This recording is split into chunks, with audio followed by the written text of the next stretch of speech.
Well, good morning and thank you all for joining us for this timely webinar on cybersecurity, which is more relevant and important now that it's ever in this strange and sometimes scary COVID-19 world.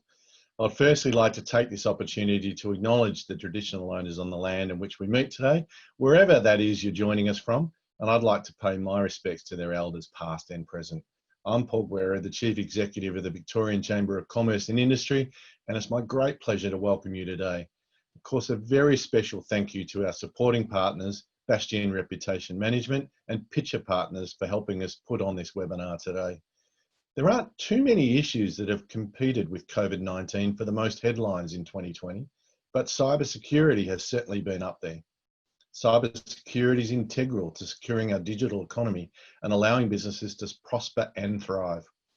Thanks to the COVID-19 pandemic, millions of Victorians are currently working from home, and so many businesses have had to move online for the first time, evidenced by online shopping revenue increasing by 21.8% in March 2020 in year-on-year terms. That's quite a jump.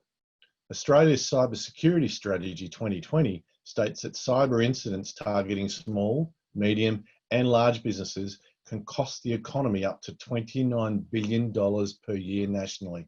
It is estimated that a 4-week interruption to digital infrastructure resulting from a significant cyber incident would cost the economy around $30 billion and around 163,000 jobs just from that 4-week interruption.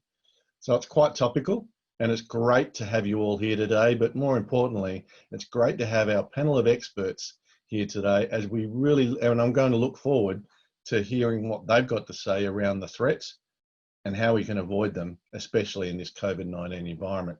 So it's a great pleasure to welcome Alastair MacGibbon, who's the Chief Strategy Officer at CyberCX, Eekhof, Cybersecurity Practice Lead at Pitcher Partners, and Clare Gleghorn, Chief Executive Officer at Bastion Reputation Management.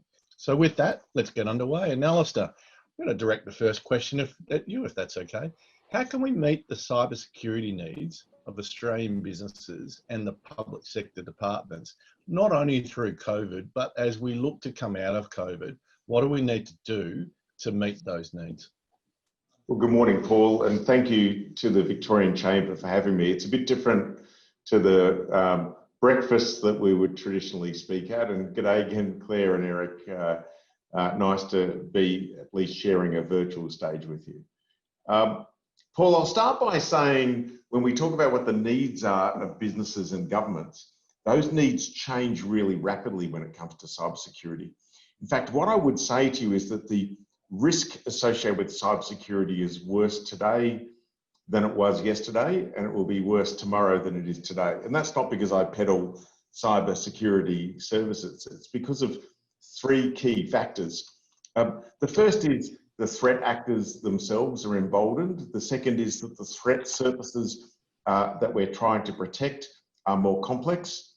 And the third is that the consequences of failure, as we rely more upon technologies, are greater, and thus the risk associated with cybersecurity is more significant. So how do we solve this problem as a nation? How do we better protect ourselves on what is one of the greatest existential threats? Very hard to scale cybersecurity services. If you're a very large organisation, there is no doubt you can do things to protect yourself. And I'm going to exclude the top tier companies and top tier government entities, all of whom can afford to either have their own staff, competent staff, or whom can hire them in. So then it brings us to literally several million other businesses and entities in this country. I'm actually really pleased with some of the initiatives and signals to the market that are in the 2020 cybersecurity strategy and the subsequent critical infrastructure paper the federal government released. There are the government in paragraph 36 of the 2020 cybersecurity strategy telegraphed, signalled that they are interested in looking at changes to the Corporations Act, Privacy Act, and various other acts, which will frankly increase our obligations to take cybersecurity risk more seriously.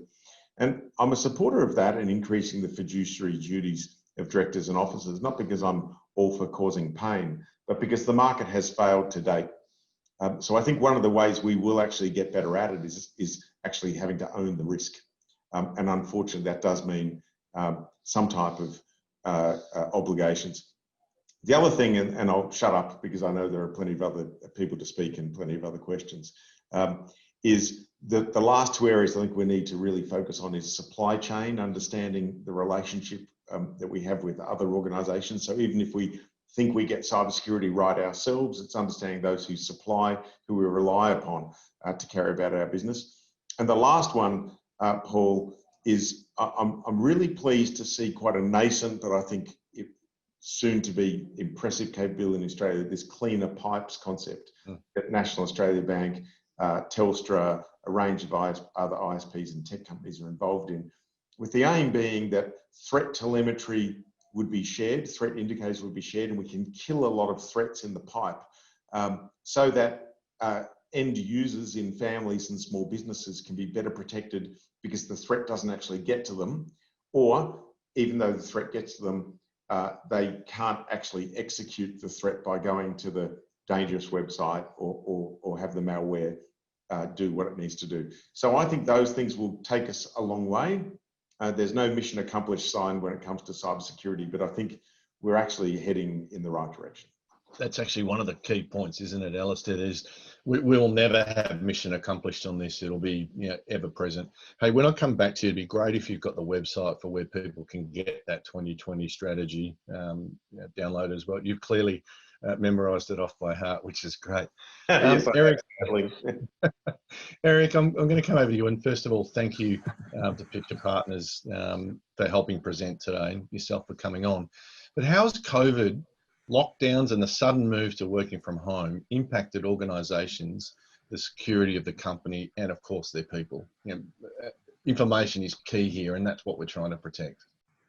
Yeah, well, thanks so much, Paul, and welcome to everybody, of course, and welcome to the panel. Nice to meet you all again. Yeah, it's a good point. I guess as COVID-19 happened, and we were all forced into lockdowns, and people that suddenly had to work from home, we have seen some interesting experiences in the small and medium business space, to be honest. Obviously, some organizations were quite well prepared. Those were often organizations that actually had done a bit of investments over the past few years, had a program running to also automate and centralize IT. We also seen some organizations that really struggled, organizations where people took desktop computers home and then found that lots of things no longer worked. People that suddenly had to rely on printing sensitive documents at home and starting to mail those around or get lost, unfortunately. A rushed adoption of some of the technology. Lots of organizations quickly had to adopt virtual meeting things like this, or move into Office 365. And while that all had to happen with functionality in mind, security sometimes took a bit of a back seat, unfortunately. Yeah. On top of that, I guess to Alastair's point, there was an increased threat around all this. COVID was actively being used as an angle to attack organizations. We've seen phishing emails, we've seen text messages, we've seen people that tried to push through fake invoices, all under the COVID banner, unfortunately.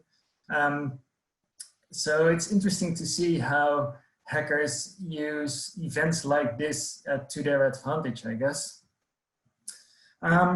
We're also seeing a real increase in how organizations respond. There's been an uptake in anything around security awareness to sort of respond to those phishing and text messages, although I think there's still a long way to go. Once organizations got a little bit up and running, they started to realize that it might be useful to understand where their information and data actually lives, because it's now all over the place instead of just in the office. And as some organizations started to adopt new business models or going digital, which is a hot term these days, they start to realize that taking security in mind as you go down that path is probably a good idea. Great. And Claire, welcome. Nice to see you all again. Great to have you here. And again, thank you for the support that Bastion Reputation Management has given us to be able to present this today as well. Support's always greatly appreciated, and looking forward to some insights from yourself. And let's start with the mandatory data breach. In terms of reporting, what has that done in terms of reputation risk for businesses? I think it's evolved significantly, and even, 10-11 months ago when this group last gathered, the actual understanding of cyber risk and cyber breaches and cyber attacks and data breaches has changed significantly. So once upon a time, it was very much considered a reputation risk for an organisation to even reveal the fact that they had been under some sort of cyber attack and that there had been a data breach. And I think that's evolved significantly. We now talk quite openly about state actors and threat actors, and that has become common as part of our lexicon, which means that people, I think, generally acknowledge and understand that in most instances, organisations themselves are victims of a cyber attack. And so therefore the reputation risk is less about the event itself.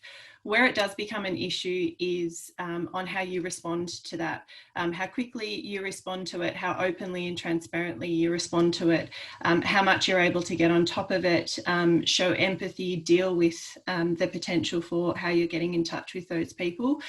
The interesting thing around the data breaches reporting, though, is that it's not just about attacks, obviously, it's when there's been any kind of data breach. So where it is through an accidental sending of an email, which I think there was some information this morning from a fairly prominent government department about emails being sent out that were CC'd that revealed personal data and information, which has obviously caused a fair amount of anxiety and concern. Then that's definitely about your own reputation, the culture, the behaviours, the processes and training you've set up internally within your organisation. But in terms of organisations being open and motivated to actually identify, I think that's evolved significantly since we first started to get used to this idea of mandatory reporting. Yeah. Over what sort of time frame have you seen the awareness really increase? And on a scale of 1 to 10, how aware, in your opinion, are you finding companies to the threat of cybersecurity? I think the mandatory data breaches has certainly sharpened everyone's focus around data security. So certainly most organisations are aware of it, and where we're called in to support from a reputation perspective, very much it's about a conversation around whether or not this does qualify as a notifiable data breach in the first instance.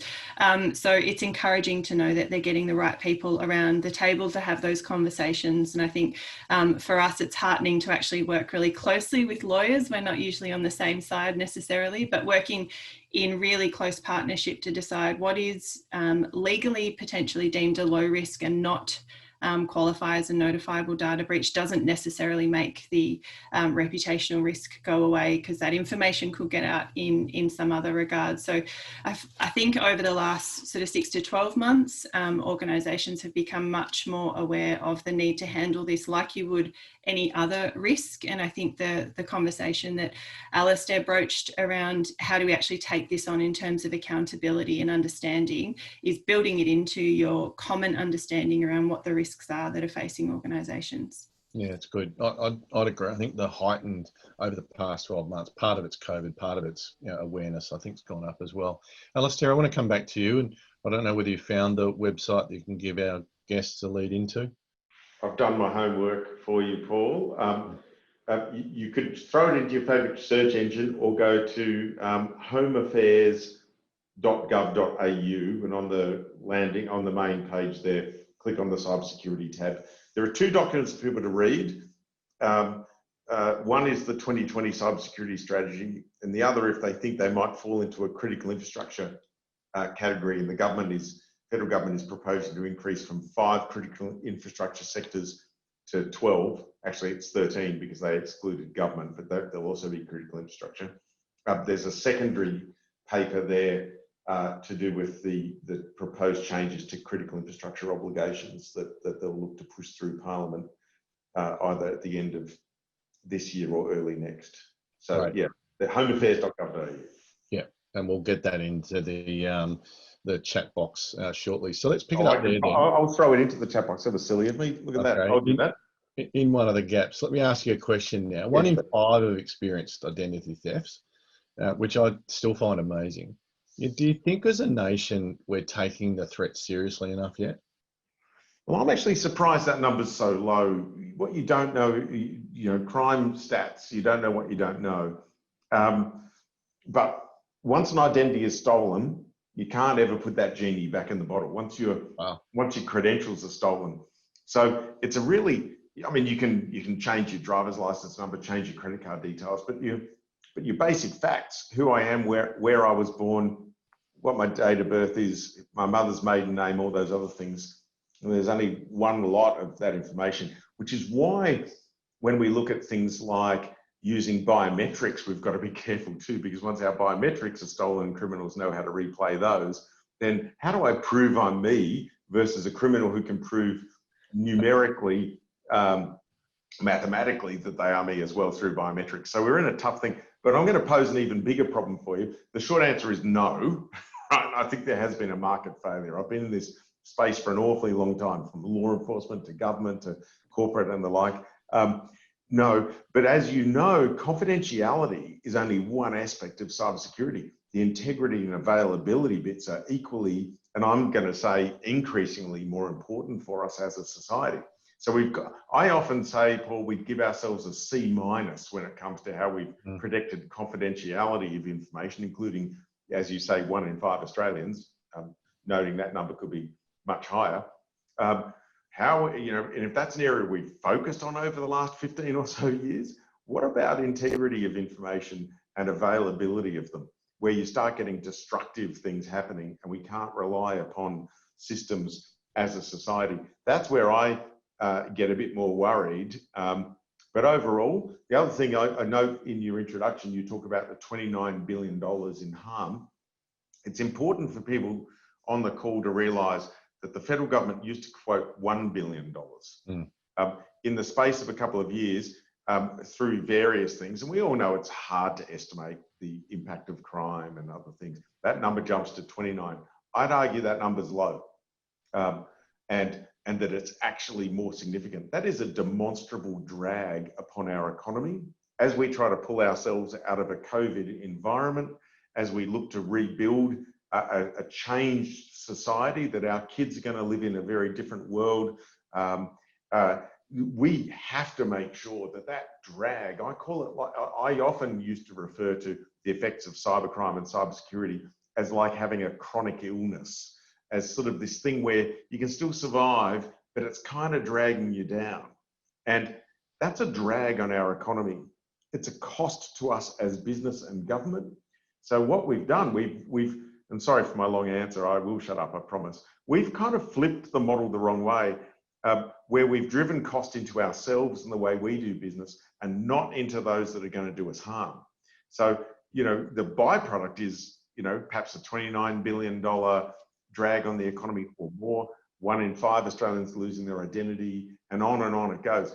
We've got the maths of this wrong, and we do need to shift. So that's a cheery answer to, probably didn't even answer your question, but it's a cheery view of the world nonetheless. It's interesting when you pick up, and I think part of Claire's commentary was around this as well. Once my identity's stolen, I have to prove that I am me, which is a different flip on where we presume that we know, you know who you are, you know the data, but no one else may believe that. So it's reproving that. And I guess to Eric, to you, small to mid-sized organisations generally have smaller security budgets and typically no dedicated security staff, as opposed to the larger businesses that you know would be able to do that more effectively. So how do small to medium businesses, or those that don't have adequate security budgets, how do they respond best to the changing security risk not only now, but as we go into the future as well? Yeah, well, that's a good point. Certainly, I think the very first step that small and mid-sized organizations should take is understanding the actual risk. And that sounds trivial, but there are so many organizations that just buy something like a mail filter solution or antivirus, and then think they have it covered. Understanding what the risk is and understanding what your security domain, your information security domain really encompasses is really critical, because that will only allow you to make an informed decision. You should really start considering bigger things than just IT. You should consider governance, security awareness. To Alastair's earlier point, your supply chain or third-party risk, as it's called. Of course, there's a technology component, but I would love to stress that security is really not an IT problem. And then there are these legal and regulatory drivers that Alastair touched on briefly. We certainly see an uptick in that. There are upcoming changes to the Privacy Act. There's EPRA who stepped in. Now the Australian cybersecurity strategy is talking about further legislation or regulation. And I think they're great initiatives. They will certainly cause organizations to start thinking about their security in a different way. The one thing I would like to stress is that being compliant does not necessarily mean being secure, but being secure generally means you're compliant. So people who take a compliance perspective are generally worse off. They will spend the money, they will reach some form of compliance, and they will usually end up being not secure and not compliant a little bit further down the track. So take that security perspective. Once you understand your risk, the key thing is to actually assign some risk ownership to a business manager. As I already mentioned, it's not an IT problem. Your IT manager is probably not the best person to own your security risk, but make sure that it becomes a senior manager, an executive. EPRA refers to board ownership. The Privacy Act refers to company directors. You should really start thinking about that level. And once you have someone who owns that risks and understands the risk, then it all becomes about what do we think is reasonable, how secure should we be, what controls do we need to get to implement, and your risk appetite can vary greatly, especially in the small medium business space. There are many organizations that are run by their founders, and founders inherently have a big risk appetite. Otherwise, they probably wouldn't have started the company to begin with. And that is nothing wrong with that. That's a choice. You don't need 1 million controls. You don't need to spend $1 million, but you do need to understand your actual risk. Even if you don't want to spend a lot of security, just simplifying your environment often helps. Lots of organizations implement more and more solutions and systems and adopt more processes, and the complexity just makes it harder to protect yourself. And as I said, remain aware of your legal and regulatory landscape, but take that risk management, take that security perspective. Don't wear your compliance glasses and just aim for compliance. Yeah, great comment about cybersecurity is not just the IT responsibility. And there's a lovely comment in the chat function there about training staff to be a human firewall as the first defense as well. Claire, I know in the conversations we've had, you've been really strong around it can't just sit in the IT department. It should sit at senior management at board level. Are you seeing that awareness and that responsibility taken up by senior management and boards? Yeah, increasingly so. And I think equally, and I know I have the burden of having reputation in the title of my business, but it's actually also not a reputation lens either. And it's actually a broad communications understanding in all of this to manage the risk and understand its complexity and the knock-on implications as well. And it goes beyond just thinking through reputation implications or direct IT or financial. There's a case in the last month in a German hospital where there's potentially the first homicide being prosecuted as a direct result of a cyber attack because they've had to turn away a patient who later died because their IT systems were down in the hospital. So there are genuine and real implications for a lot of these attacks. And I think as more and more of those stories start to surface, boards and directors and senior managers really start to understand the implications, the legal implications, but certainly the really drastic implications for humans and human life. Part of that is also understanding and thinking about it in terms of communication. So from our perspective, how you manage that risk, how you contact people who may have been breached, how you articulate to them what the call to action is just as important. And it's important obviously in financial situations, but where healthcare or medical information has been shared, where there are sensitive issues, where you have people in homes where they may be in an abusive relationship and you're sending information into that home, you're potentially actually putting that person at even greater risk than the initial attack or event in the first place. So having a really, having a team of people that can actually look at the implications of the event itself from all angles and think it through to its extreme. And in some instances, you do actually need clinicians to review your communications and your incident response plan to ensure that you're not doing any more harm. And those need to be the principles that needs to be the starting point. So thinking about how do we do no more harm based on the initial harm that's been inflicted by the attack. And that means getting the right brains at the right level of the organisation around the room at the right time as well. So we hear more now around it's going to be a when, not an if. So presume a company's had an attack. Can a company's reputation survive or even recover from a cybersecurity issue? Data breach or cyber attack. I'd love your thoughts if it can, and how is the best way to do that? I think the short answer and the most optimistic answer is absolutely it can. And oftentimes, as I mentioned in the first place, oftentimes now people understand that the organisation itself is just as much a victim because they're the ones who have been under attack and therefore are having to go through that process. How you then communicate that, how you understand and deliver that with empathy, but start by focusing on the people who matter most. I think where it falls down is where you're thinking first and foremost about reputation. And I think in any situation where you are with any client and any crisis situation is if you start by focusing on your core objective of wanting to protect your reputation, then you're more than likely guaranteed to do a lot to harm your reputation in the long term. You have to start by thinking about who matters most, who's involved in this situation, how do I then focus on getting to them in the first instance. Sometimes that means taking a reputation hit in the broader community or the media, for example, because you've actually focused on the right people.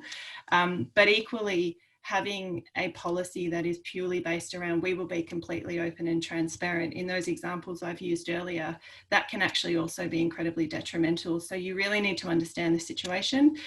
If it's an instance where it's a human error, as in someone has sent an sent an email in error and CC'd instead of BCC'd or shared personal information, that needs to go to the heart of what you do then, not just to deal with the current situation, but immediately following that. And that's about culture and behaviour. So to Eric's point, you can create a lot of really complex processes and invest in really expensive systems to protect you at the technical end.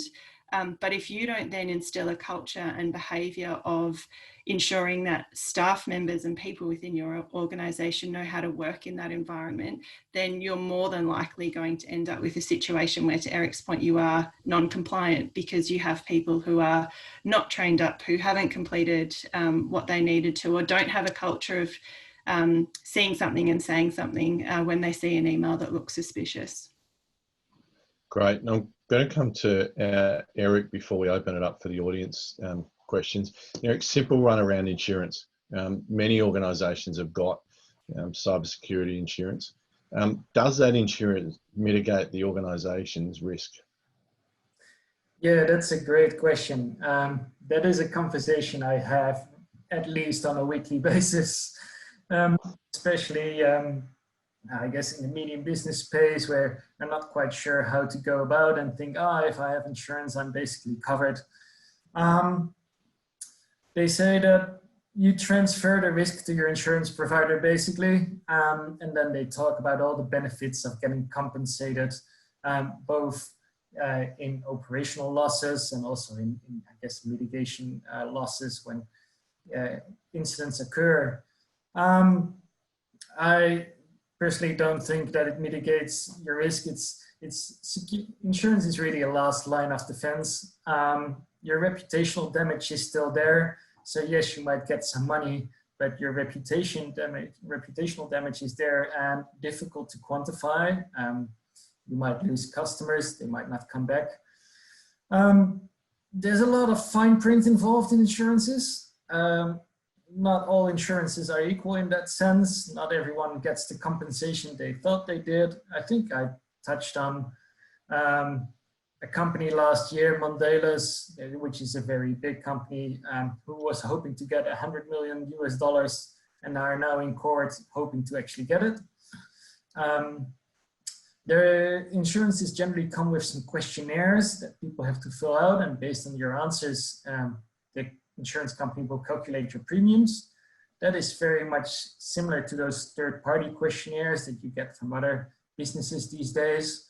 And it's a way for the insurance companies to calculate the risk. That sounds great. You fill them out, you get a premium offer, you might accept that. I find that quite a few companies are, let's say, a little bit liberal when they answer these questions, and then nobody thinks about it until the incident happens. The insurance company comes in and finds out that you didn't have all the controls you claimed you had, and then as a result, you might not be compensated because of that. Also, if the issue lies not with you, but with one of your service providers, is that covered by your insurance? Or do you have to hope that your service provider has an insurance and will compensate you? Yeah, we heard from one of our members not long back, Gallagher's Insurance, and they picked up a lot of the same points. It's about what you're getting insured for, so it's really important that you do read the policy. Jess, I can see a lot of questions rolling in, so I might hand over to you to put those to our panelists, please. Thanks, Paul, and thanks to everyone who has submitted a question via our Q&A function. So I will get straight into it, and I'm keen to direct this question to Alastair. This is from Michelle. She says, as a member of a government board, I find it challenging to understand and keep up with multiple groups coordinating cyber advice. Do you see the cross-sharing of information improving in the future? Well, Michelle, no. Frankly, in fact, I think it's going to get more complex in the near term. If I look at critical infrastructure, for example, I say the government's moving from 5 to 12/13 critical infrastructure sectors that will be designated under the Securing of Critical Infrastructure Act. The reason why I mention that is the government has stated, the Commonwealth government has stated that they'll work with regulators in each of those sectors to actually set rules and expectations for these increased fiduciary duties and other obligations upon critical infrastructure providers. So what we're going to see in some big companies is that they will fall under multiple regulators. We already see sort of privacy having one set of compliance and obligations, security having another, etc. So I'm predicting a more complex environment, sadly. There are some key places to go for your advice. I mean, if you're a large organisation, if you're a government entity, even if a state or Commonwealth, go to cyber.gov.au, follow the advice as best you can of the Australian Cyber Security Centre. As the former head of it, I would say that's the best place to go. For smaller entities, much harder. Jess, I also need to apologise to you. I was answering some of those questions, so when you look, which I know is hyper efficient of me and not something I'm renowned for, that I'm into this multitasking COVID world. So you'll see a couple of questions where I've actually put some answers that say completed, but feel free to put them to the broader panel. So I apologise. When I discovered that I'd done that, I stopped answering them. So I'm sorry. That's completely okay. We have so many questions in there and I wish we could get to them all, but thank you for answering those. I'm sure our attendees really appreciate it. I'd like to direct this question to Eric, and this is on the subject of cloud-based infrastructure, including MS Azure and Microsoft 365. Is it safe to use this cloud-based infrastructure as compared to in-house IT services? That's an interesting question. And a very good one, to be honest, especially as more and more organizations move towards the cloud in various ways. I would say that these services, whether we're talking about Azure or Office 365 or Google Cloud, are generally very secure by default. And that is also where the risk lies. Yes, out of the box, they're generally quite secure, but to make them actually usable for your organization, you need to start integrating them with some of your own systems. You need to start configuring them with your own settings. You might integrate with some third parties, and that is really where the risk lies. Yes, they can certainly help you to be quite secure from the start, but maintaining that level of security or keeping them secure is really your own responsibility. Having said that, there are many organizations with older in-house systems that are struggling to maintain them or are maybe not quite up to date. So for many organizations, moving to the cloud makes their life simpler, but it doesn't mean that you don't have to worry about security at all. It's a lot about how you use it and how you integrate it. Great, thank you. And that question was from Anonymous in our chat. This one, it comes from Edgar, and I would like to direct it to Claire to see your thoughts on this one around any regulations that obligate Australian businesses to look after their cybersecurity. Are there any regulations coming, or maybe can you shed some light on the current obligations for Australian businesses at the moment? It's probably potentially a question that Alastair is better equipped to respond to around regulations, but certainly within the existing regulations, one of the things we find really interesting is just because it's regulated and there are some specific guidelines around when and how you need to notify of data breaches under the Notifiable Data Breaches Act, for example. There are still grey areas, and there is still a conversation to be had around whether or not something is regulated and legally the thing that you're obliged to do versus what is the right thing to do from a communications and reputation perspective. As well as Alastair says, it may be deemed low risk, but once it's out there, and there you need to consider and think about the longer term implications of that, and how you need to communicate instead of just purely thinking about the initial act and whether or not you are compliant or non-compliant and can tick that box and move on. So certainly I'm not aware of the specific policy areas that are coming into play around that, but certainly it is a really active conversation that happens within an incident response team between legal representation, between insurers and communications teams to look at, well, what are we actually dealing with here, and what are the potential knock-on effects, and how do we manage that? Engaging with people in the right way at the right time, ensuring that we're really clear on their obligations and what they should be doing. It's quite simple in some respects if you're talking about financial information, contacting your financial institution and you know, changing credit cards or cancelling things. When you're dealing with personal information and biometrics and data that can be used in other ways, there are some more complex things and maybe some unsatisfactory answers when you're having to get in touch with people as well. So it continues to be evolving regardless of the actual obligations that you have. But Alastair, you might have some views on the policy landscape. Yeah, thanks very much. Just super quickly, so we can get to other questions. I'll just say that a couple of issues when it comes to our privacy regimes, I think will be increasingly impacted by more, onerous isn't the word, but I'm going to use it, more onerous regimes like GDPR as we mix more and more. If you've got a single European you're servicing, you've got to meet GDPR requirements versus Australia's much lower requirements when it comes to privacy.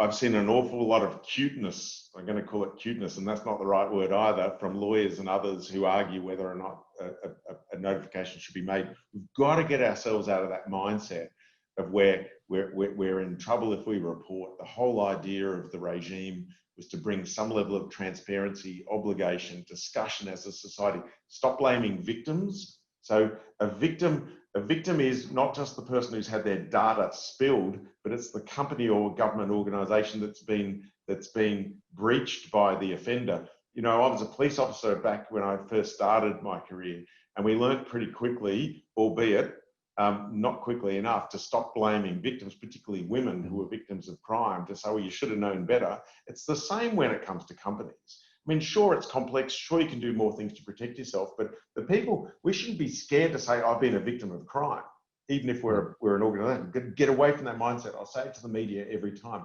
I'll say this, the cuteness I see lawyers and others give is, well, we're not sure if it's actually PII, firstly. Secondly, we've got no proof that this was exfiltrated. We've got proof that they were in the system. And sure, they're the one criminal in the world who's gotten in, but decided not to steal something. You know, access is the equivalent of theft, and that's the way it should be viewed in terms of obligations. And I suspect you'll see the regulatory environment change because people are being too cute and say, right, we're going to change it from saying you've actually lost data to there has been someone inside your systems without authorized access to it, and therefore we're going to deem it as being compromised. But it's a complex issue. I would, and last thing I'd say is this, we're much more mature than we were. I mean, this discussion even a few years ago was impossible to have. We've come a long way, and I beat myself up every day and the teams that I work with about how far we've got to go. And every once in a while, I actually say to myself, stop and look back. Because while I'm dissatisfied with where we've got to, we've actually done a better job than we give ourselves credit for. That's my glass half full view, having said how glass half empty it was at the start. That's great. Hey, thank you. And Jess, thank you for posing those questions. I want to go around the room quickly in 10 seconds. Claire, to you. In terms of cyber threats of most concern to an organisation today, 10 seconds, what is it in your view? There's a number of things, but in 10 seconds, obviously the sophistication, but the environment in which you're dealing with as well. A lot of people are now susceptible to disinformation campaigns, and so you're dealing with a community that is outraged, confused, already anxious, and that adds a whole other layer of complexity around how you manage the reputational implications, but how you communicate clearly and with empathy, and instill that in your own teams as well. Same question to you, Alastair. Just put one foot after the other. You eat the elephant from one end. Just start getting better. Eric? To the other's point, I would say start getting better, but understand where you are. Do not just buy things and think you're okay, and realize it's not an IT problem. Fabulous. Thank you. And thanks to everybody for joining us today. I'm sure you've learned a lot. A really big thanks to Claire, Eric and Alastair for your incredible insights. They've been valuable. I've got to be honest, I could sit here for at least another hour and box away in terms of questions and answers. I think it's a fascinating topic and will only become more and more relevant as we get through. Very special thank you to our supporting partners, to Bastion Reputation Management and to Pitcher Partners. We couldn't run this webinar without your support, and we appreciate it. Becky's webinar series delivers support and practical advice from experts across the board on a range of, an incredible range of different business challenges that you're facing through the pandemic. You can access all of those along with today's on our website, which is www.victorianchamber.com.au. So with that, thanks again. Appreciate you tuning in today. Thank you again to our experts. And of course, on behalf of us all at Becky, have a great day.